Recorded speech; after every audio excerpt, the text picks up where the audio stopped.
This year marks the 20th anniversary that Miami City Ballet will be performing George Balanchine's The Nutcracker. Here's your behind-the-scenes look at what's coming to the Adrian Arch Center for the Performing Arts December 18th through the 23rd. That means it's time to practice, practice, practice. Although many of the dancers have performed the Nutcracker with Miami City Ballet for several years now, it still holds a special place in their heart.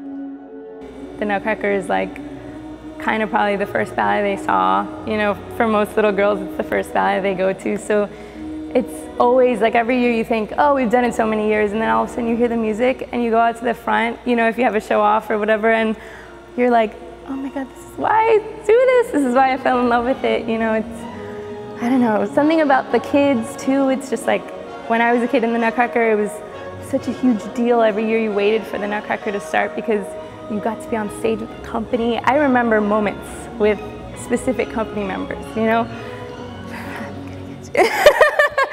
And speaking of the children, all of them featured in the Nutcracker come from the Miami City Ballet School. The school of 400 has become a feeder for the company. Here's one of their students showing us his moves. You'll see him on stage as Fritz. Many of the students come with hopes of one day working with Miami City Ballet founding artistic director and CEO Edward Villela, and it's clear to see why. He's regarded as one of the, if not the best male ballet dancer ever produced in America. His track record speaks for itself. My years at the New York City Ballet were just fantastic and phenomenal. If you can consider the idea that I was directed and choreographed on by George Balanchine, Jerome Robbins. I was in the presence of Lincoln Kirstein, who was the general director and the founder, along with George Balanchine. I was in the presence of Igor Stravinsky when Balanchine was creating a role, a Stravinsky role on me. So I was in the presence of giants, of genius.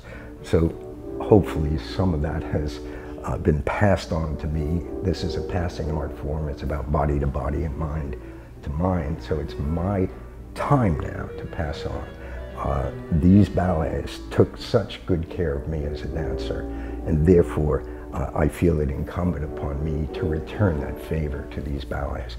With Edward's talent, an in-house costume shop where 85% of the Nutcracker costumes were created, a 3-story, 63,000 square foot building housing the professional company, and the Miami City Ballet School molding talent from the age of 3, it's no wonder that Miami City Ballet has evolved into one of America's most respected ballet companies.